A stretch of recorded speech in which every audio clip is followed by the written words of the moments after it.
Boa tarde a todos, muita paz, com muita alegria que vamos dar início à nossa doutrinária virtual da nossa casa e bem, e rogamos à espiritualidade amiga, aos benfeitores que possam nos conduzir, nos inspirar nas reflexões dessa tarde. Sejam todos bem-vindos. E nós vamos fazer uma leitura do livro Atitudes Renovadas, de Divaldo, né, o Espírito é Joana de Ângeles, que trata do tema da tarde, que é Brilhe a vossa luz. Quando Jesus propôs que brilhasse a luz, estimulou ao sublime labor da preservação da claridade, do amor e do conhecimento que existe em nós, repartindo-os com os teus irmãos de jornada. A tua luz é conquista sublime dos esforços desenvolvidos ao longo da marcha ascensional, superando as trevas interiores e exteriores procedentes dos períodos primeiros do despertamento para a verdade. Há muita sombra no mundo, aguardando um raio de luz que sirva de sinal de esperança e que aponte rumos. Herdeiros do amor de Deus, já conseguiste amealhar claridade para espargir onde te encontras. Não te excuses ao mistério de iluminar os caminhos em sombras que já percorreste. Deixa, pelo menos, pegadas luminosas, indicando o rumo que deve ser alcançado por aqueles que se encontram na retaguarda. E vamos fazer a nossa prece. Quem desejar pode colocar um copo com água, para que a espiritualidade amiga, os benfeitores, possam fluidificar essa água. Vamos elevar o pensamento, dizendo: Jesus, nosso mestre, nosso modelo, a luz do mundo, aqui estamos, Senhor, para buscar os esclarecimentos do teu evangelho, acerca do brilho a tua luz. Permite, Senhor, que os mensageiros do bem, os benfeitores, possam se acercar de nós, nos auxiliando nas reflexões. E também, Senhor, te rogamos por todos os nossos irmãos que estejam passando por dificuldades, que a tua luz, as tuas bênçãos possam ser encaminhadas, as luzes dessa vibração fraterna possam ser encaminhadas para todos os lares, todos os corações que estejam a passar por dores, por aflições. Nos abençoa, Senhor, e nos conduz hoje e por todo sempre. A nossa reflexão da tarde vai ser Brilhe a vossa luz. Nós vamos buscar no Evangelho de Jesus, que é luz e renovação para as nossas vidas, né? E rogamos que nessa tarde essa luz possa inundar os nossos corações e possa também revigorar as nossas energias e possa enriquecer as nossas almas. A proposta da religião na vida de todos nós é nos religar, nos reconectar com Deus. A palavra religião vem do latim religare, né? Que quer dizer atar com firmeza, é nos reconectar com o Criador.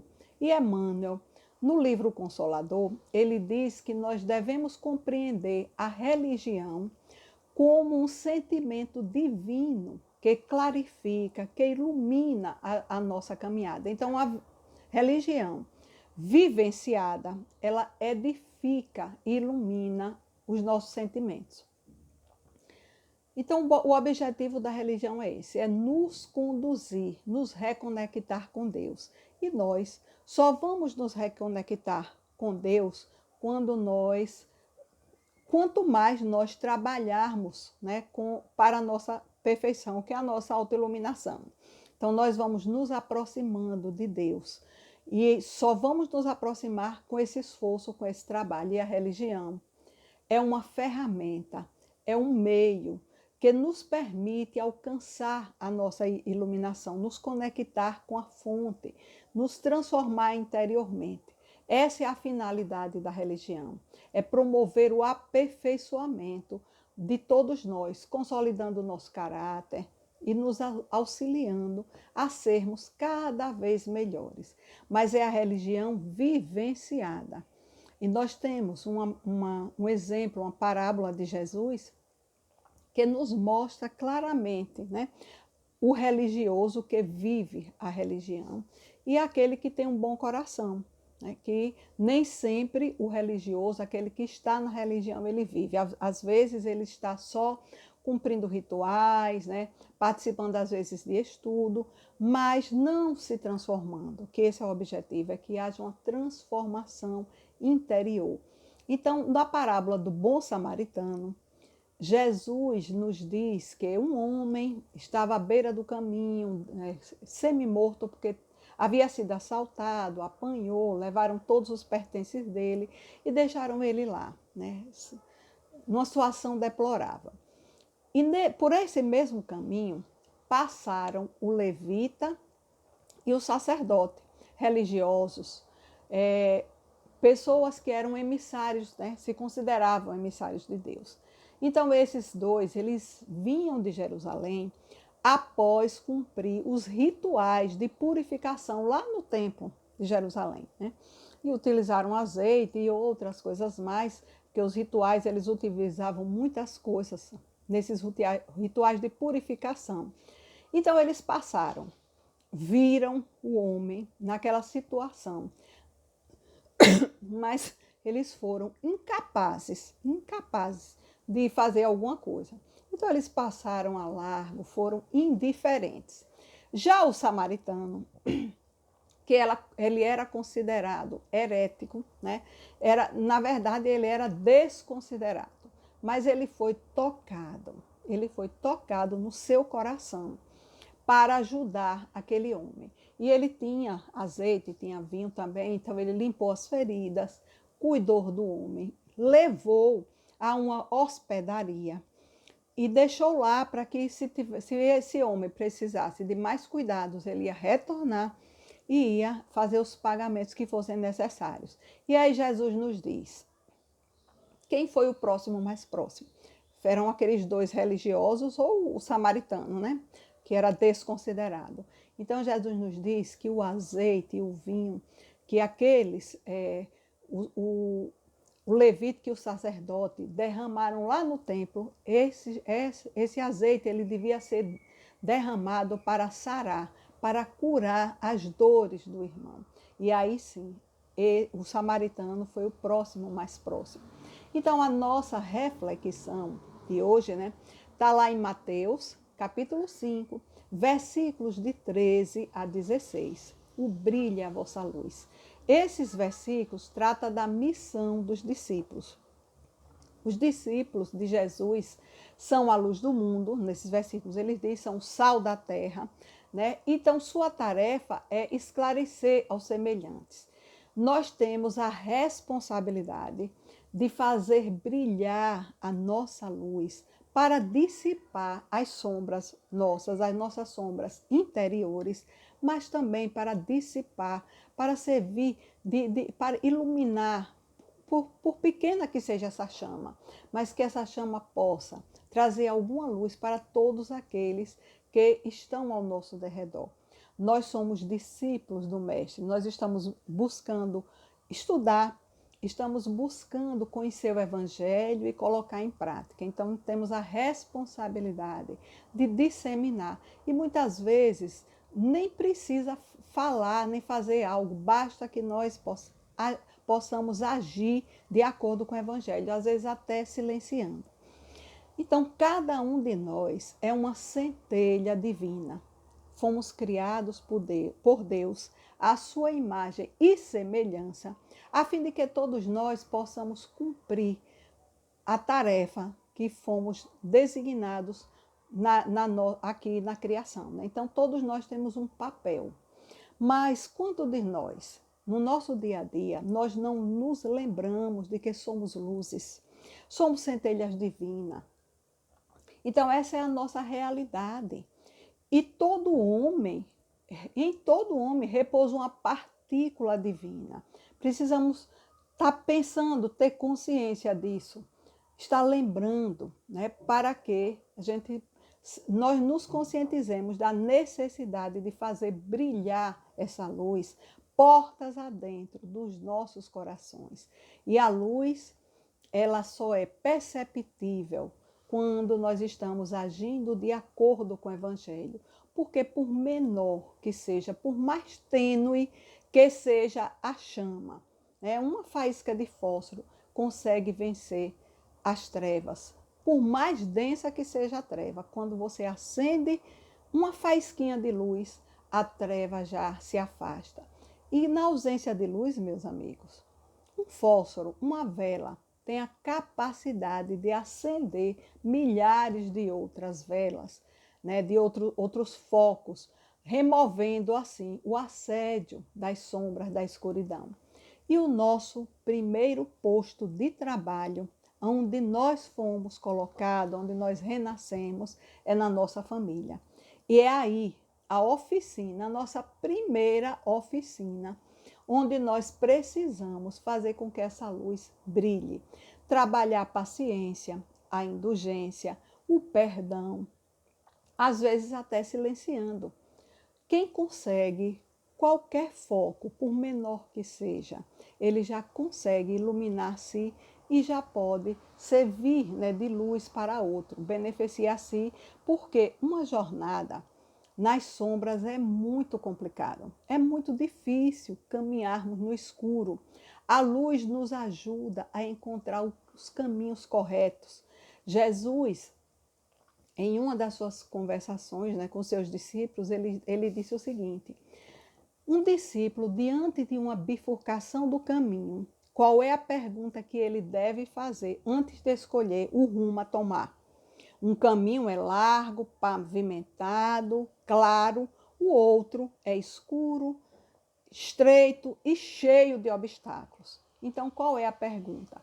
E um dos discípulos respondeu: a pergunta é aonde esse caminho vai nos levar, né? Qual é a minha meta, aonde eu quero chegar, né? Então, essa não é se o caminho é mais pavimentado, mais largo e o outro não, mas aonde um daqueles caminhos vai me levar. Essa é uma clareza com relação ao sentido da vida. Então, quem tem luz enxerga o sentido da vida, tem uma compreensão mais ampla acerca do sentido da vida e consegue enxergar os obstáculos.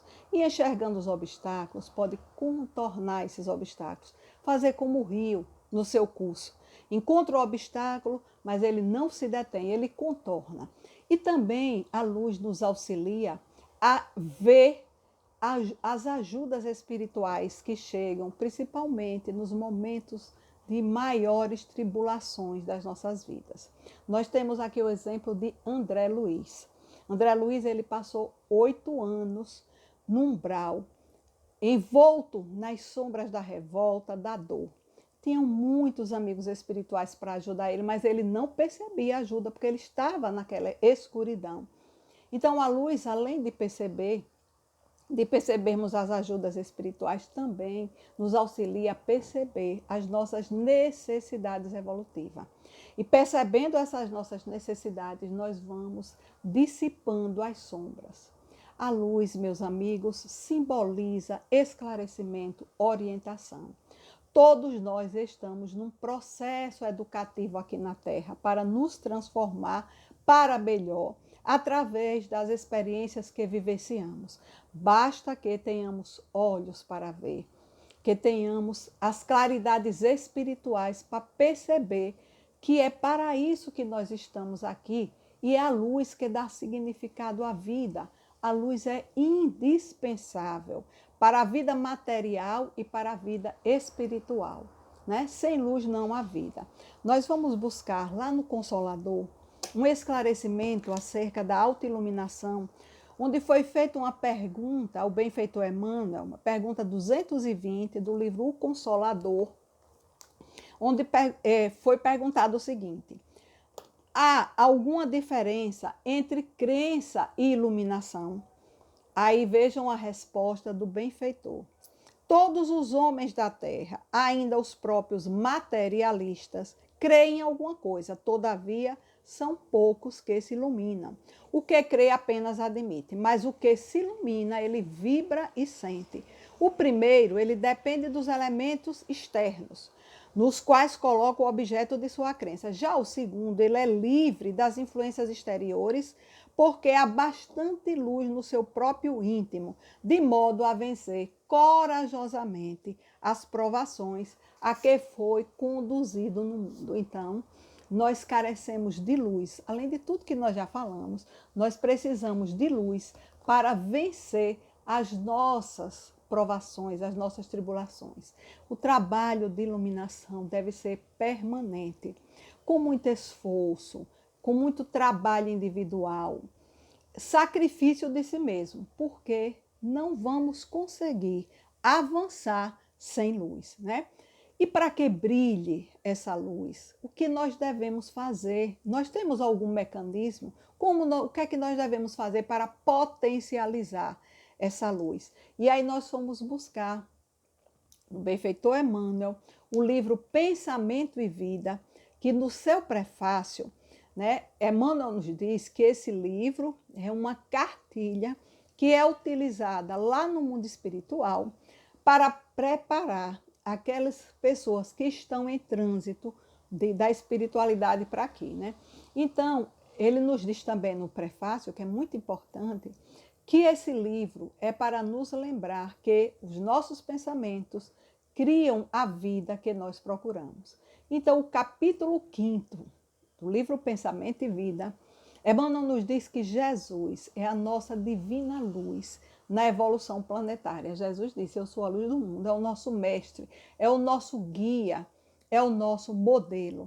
E o brilhe a vossa luz quer dizer que o potencial de luz, essa centelha que todos nós trazemos, ela deve resplandecer em toda a sua grandeza. É um impositivo, meus amigos, para a nossa existência. Nós fomos dotados de recursos, nós fomos preparados para fazer com que essa luz possa brilhar. Mas nós vamos conseguir, e o benfeitor Emmanuel nos diz que é pela educação que nós vamos conseguir, mas é a educação que nos propicie o justo burilamento. E nós sabemos que a dor, as dificuldades, né? O esforço, o trabalho, as provações, as experiências que nós vivenciamos são recursos pedagógicos para o nosso próprio burilamento. E Emmanuel diz que não é só a educação formal, mas aquela educação que cultive a inteligência, mas também que propicie um aperfeiçoamento do campo íntimo. Até porque nós já avançamos muito intelectualmente, né? Muito, mas nós ainda precisamos avançar, trazer luz para o nosso campo íntimo, né? Para o nosso interior. E só será conseguido com a adesão da vontade. É só com o nosso querer, com os nossos esforços. E a vontade nós sabemos que é uma potência das nossas almas. Nós temos que colocar o nosso querer, a nossa vontade, a serviço da nossa autoiluminação, já que nós estamos aqui sendo esclarecidos pelo Evangelho da necessidade de fazer brilhar a nossa luz, como o Mestre nos diz, né? E lá também, no livro Pensamento e Vida, Emmanuel, comentando sobre a vontade, ele diz que a vontade é uma gerência esclarecida e vigilante, que governa todos os setores da ação mental. Então, nós podemos, né, vencer as nossas más inclinações, nós podemos vencer com a ação da vontade, com o nosso querer. E como nos diz lá no Livro dos Espíritos, com poucos esforços. Só a vontade, ela é suficiente e forte para manter a harmonia do espírito. E Kardec, falando sobre a educação, ele nos fala da educação como a arte de formar caracteres, que é a educação que Emmanuel está falando aqui, né? Aquela que cria hábitos, porque a educação é o conjunto de hábitos adquiridos e constitui a chave para o progresso moral. Transforma a nossa maneira de ser, a nossa maneira de pensar, a nossa maneira de agir. Então, é a educação que transforma o nosso mundo íntimo através dos elementos que nos chegam. porque tudo existe um planejamento divino. Então, nos chegam aqueles elementos que vão nos acordar para as nossas necessidades de autoiluminação, né? Então, um dos elementos que nos chegam para que nos auxiliam a entender o sentido da vida, a entender por que nós estamos aqui, de onde viemos, são os livros. Nós aprendemos o sentido da vida nos livros, nas palestras, nos cursos. Muitos irmãos nos informam, né, que algum livro foi um divisor de águas nas suas vidas. Paulo Estevão. Nós temos também, na história, né, na biografia de Eurípides Brasanufo, ele conta que a sua vida teve um ponto, né, de mudança. Foi que quando ele leu o livro, Depois da Morte, o livro de Leon Denis, ele mudou a sua vida. Esse livro foi dado a Eurípides Brasanufo para ele ler por um tio dele, que se chamava Mariano. O tio Mariano foi que deu a ele um livro, e esse livro foi decisivo na sua vida. Foi tanto que ele foi foi no centro, né, numa casa espírita, e nesse dia Bezerra de Menezes se comunicou dizendo a ele que há algum tempo aguardava a vinda dele. Então é uma fonte, né, um elemento que pode chegar para todos nós e pode nos auxiliar a esse processo de autoiluminação, de burilamento, né? Nós temos também, nós somos também educados, né? Nós temos a oportunidade com a convivência, com o contato e os exemplos de pessoas com quem nós temos a oportunidade de conviver, de conhecer. Quanto de nós avançamos mais em contato com esses seres que chegam nas nossas vidas, né? São amigos, às vezes familiares mesmo, mas que nos inspiram. Eles já têm tanta luz que distribui conosco e nós conseguimos perceber de uma forma diferente o sentido da vida com a iluminação desses seres. Nós temos o exemplo de Chico Xavier. Quantos se iluminaram em contato com esse companheiro, né? Chico Xavier, com suas palavras, com seus livros. Os seus livros até hoje iluminam muita gente. Nós não podemos nem calcular a quantidade de pessoas que, ao ler um livro, a psicografia de Chico, elas conseguem se sensibilizar e conseguem ter uma nova visão de vida. Então são encontros assim significativos nas nossas vidas.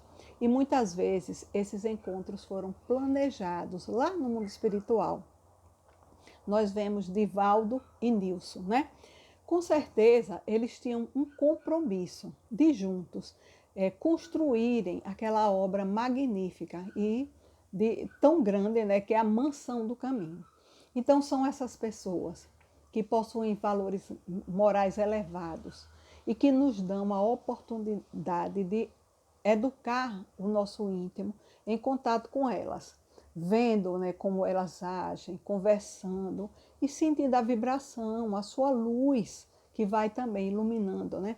Então, buscar a convivência com essas pessoas pode nos auxiliar a ter uma compreensão mais profunda da vida. E essa compreensão é que vai fazer com que nós possamos despertar para o brilho a vossa luz. Mas é importante também a gente enfatizar aqui que nós não podemos viver a vida toda usufruindo das claridades alheias. Nós temos necessidade de desenvolver a nossa luz. Até porque essa pessoa pode, né, ir para outro lugar, se ausentar, e aí? Nós vamos ficar sem luz. Então, a vida, meus amigos, toda, ela representa um processo educativo para os nossos espíritos. Toda a vida. Nós trouxemos um exemplo aqui de um personagem de um livro de Emmanuel, 50 anos depois. O nome, personagem central, um coração bondoso, amoroso. Célia, ela tomou contato com as lições de Jesus, compreendeu, se sensibilizou e passou toda a sua vida tendo como roteiro de vida, né? Como guia e como modelo a Jesus.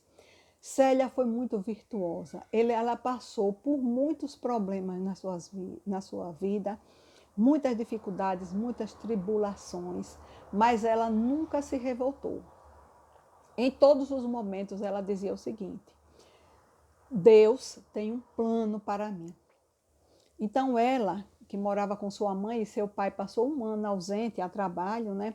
A mãe dela foi envolvida em uma calúnia, que era para quando o marido retornasse ao lar, encontrasse uma criança, para dizer que ela tinha sido infiel, né? E Célia, ela percebeu todo o movimento. Na verdade, ela não sabia se era ou não filho, né? Se a mãe tinha ou não tido aquela criança, ela não teve conhecimento de toda aquela problemática, mas no momento em que ela ouviu o choro da criança, ela pegou a criança e assumiu para ela.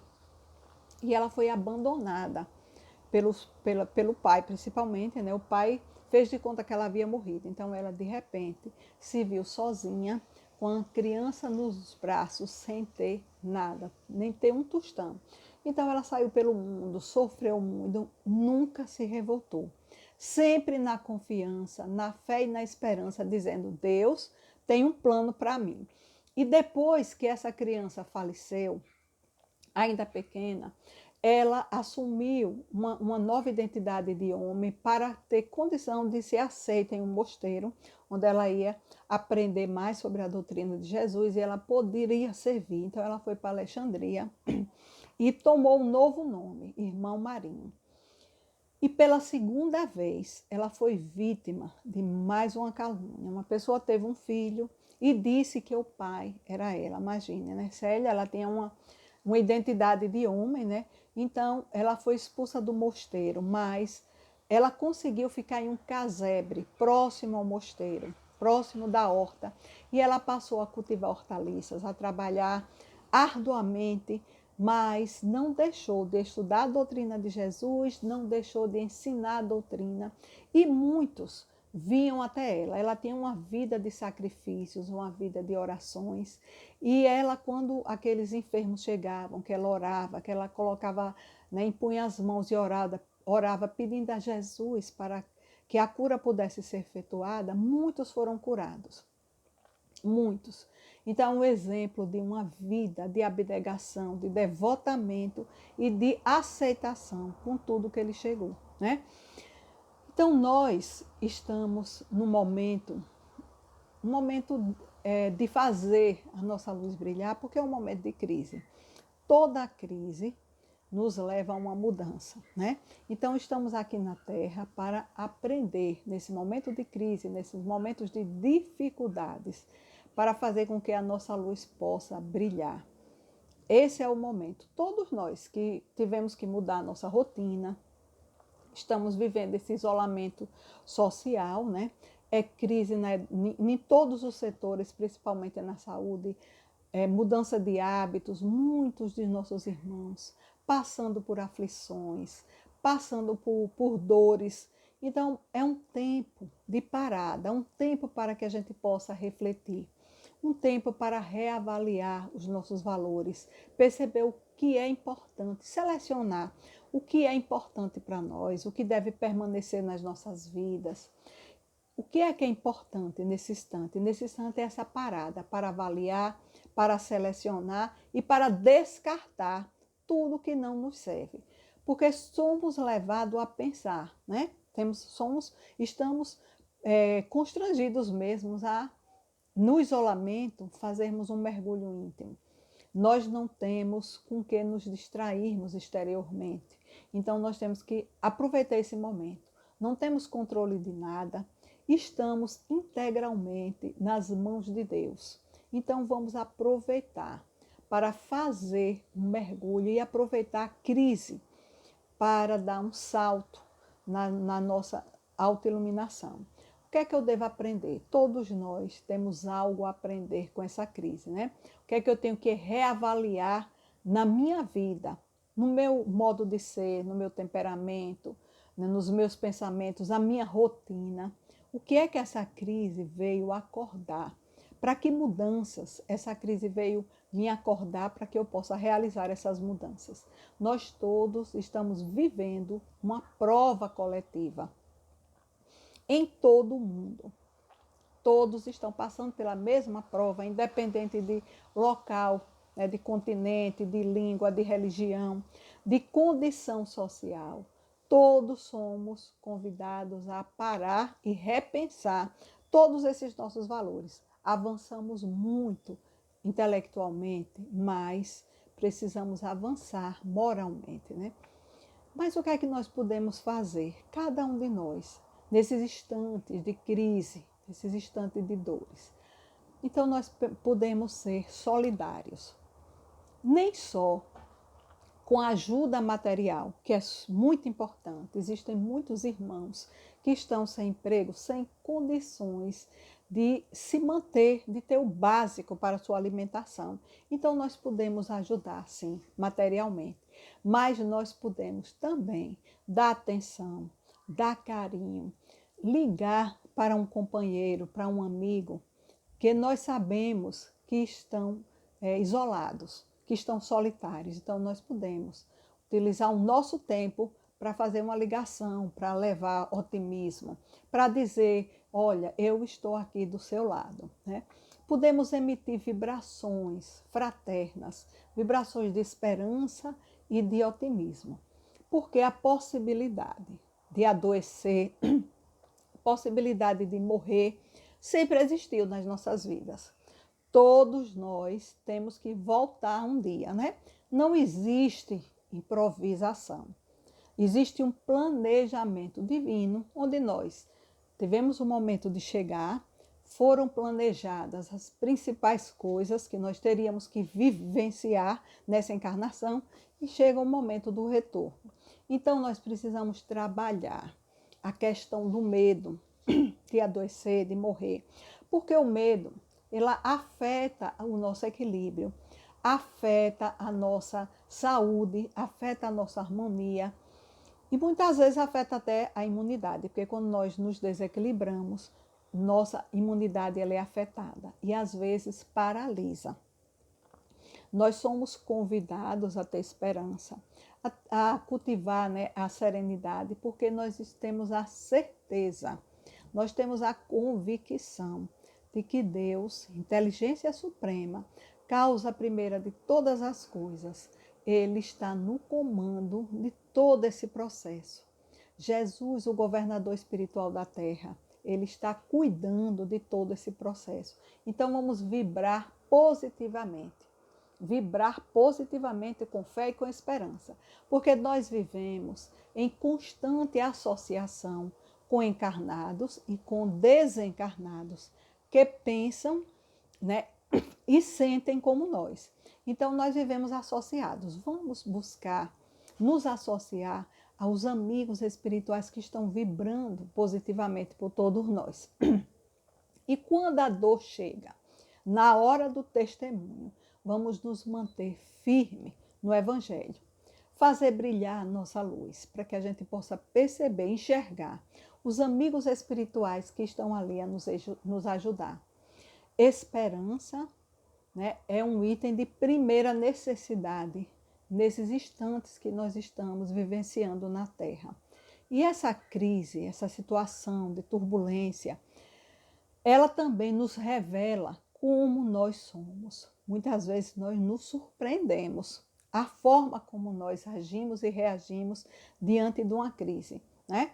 Então, nos mostra e nos revela como nós somos realmente.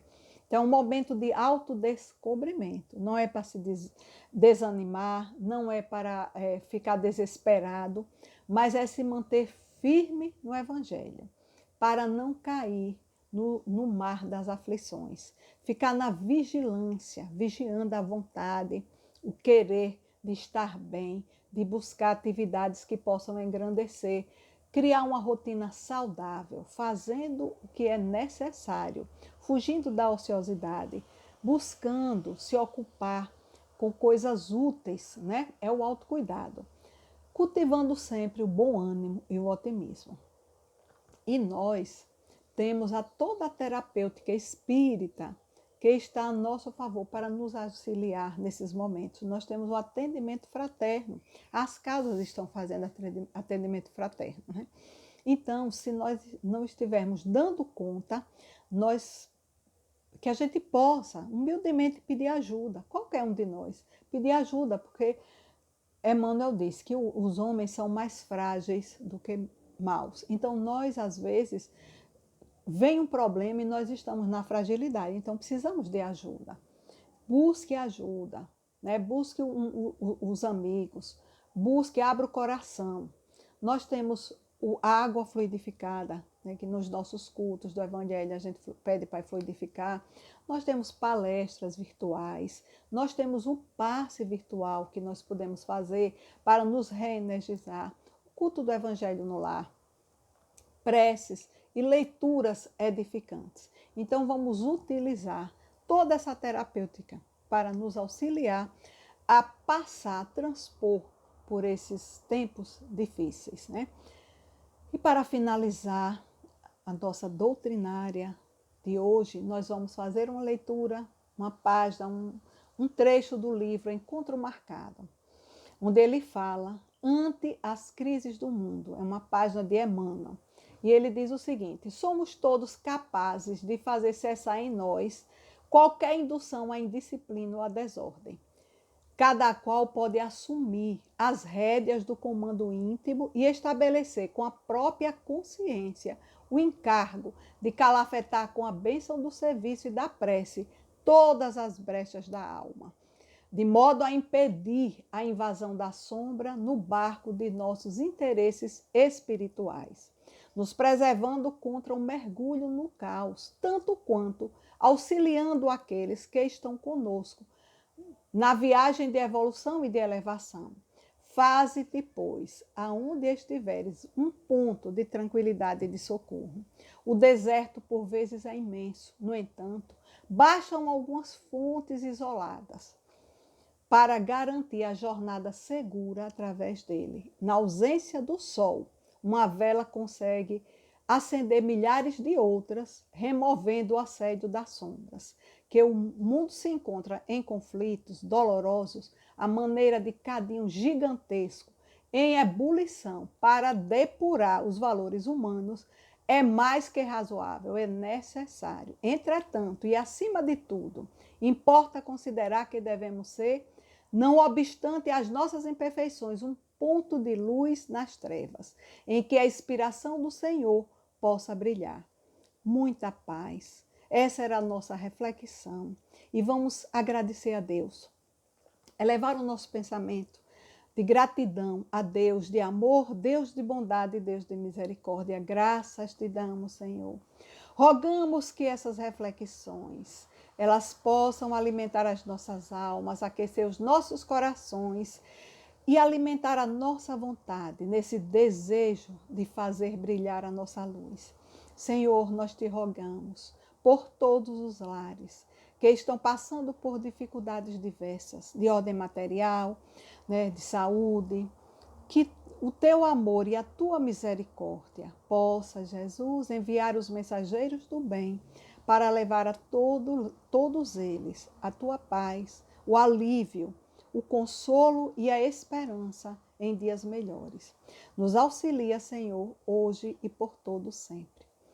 Muito obrigada a todos e que possamos aguardar uma outra oportunidade para nos reencontrarmos. Que Deus fique com todos.